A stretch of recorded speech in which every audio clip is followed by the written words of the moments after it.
దేశ భోగోత్పత్తిలో సింగరేణి కీలక పాత్ర పోషిస్తుందని కేంద్ర మంత్రి కిషన్ రెడ్డి అన్నారు. అయితే తెలంగాణ వచ్చాక సింగరేణికి ఇబ్బందులు ఎదురవుతున్నాయన్నారు.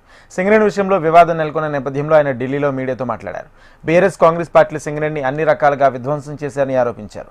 నైనీ కోల్ బ్లాక్ విషయంలో బీఆర్ఎస్ బాటలోనే కాంగ్రెస్ వెళ్తుందని విమర్శించారు. సింగరేణి రాజకీయ ప్రయోగశాలగా మారిందన్నారు. సింగరేణి నైనీ కోల్ బ్లాక్ అక్రమాలపై చర్చ జరగాలని సిబిఐ దర్యాప్తుకు రాష్ట్రం ముందుకొస్తే కేంద్రం పరిశీలిస్తుందని కిషన్ రెడ్డి తెలిపారు. తెలంగాణ చివరి దశ ఉద్యమంలో కూడా సింగరేణి కీలక పాత్ర పోషించింది. సింగరేణి కార్మికులు సకల జనుల సమ్మె చేసి ఆనాడు అధికారంలో ఉన్నటువంటి రాష్ట్ర కేంద్ర ప్రభుత్వాల మెడలు వంచడంలో కూడా సింగరేణి కార్మికులు ప్రధాన పాత్ర పోషించారు. కానీ తెలంగాణ వచ్చిన తర్వాత సింగరేణి కొద్దిగా ఇబ్బందులు ఏర్పడతా ఉన్నాయి. అంతవరకు లాభాల బాటలో ఉన్నటువంటి సింగరేణి క్రమంగా అనేక రకాల ఇబ్బందుల్లో అనేక రకాల సమస్యల్లో ఈరోజు పేరుకపోయింది.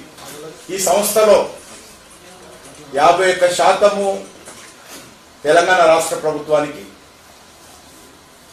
49% కేంద్ర ప్రభుత్వానికి వాటాలున్నాయి.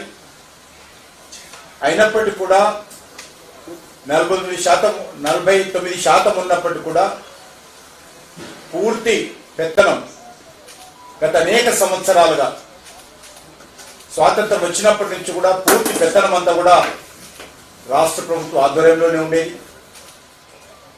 కేంద్ర ప్రభుత్వ వాటా మరి ఉన్నప్పటికీ కూడా ఏ రకమైనటువంటి జోక్యం, ఏ రకమైనటువంటి అధికారం కేంద్ర ప్రభుత్వానికి లేదు.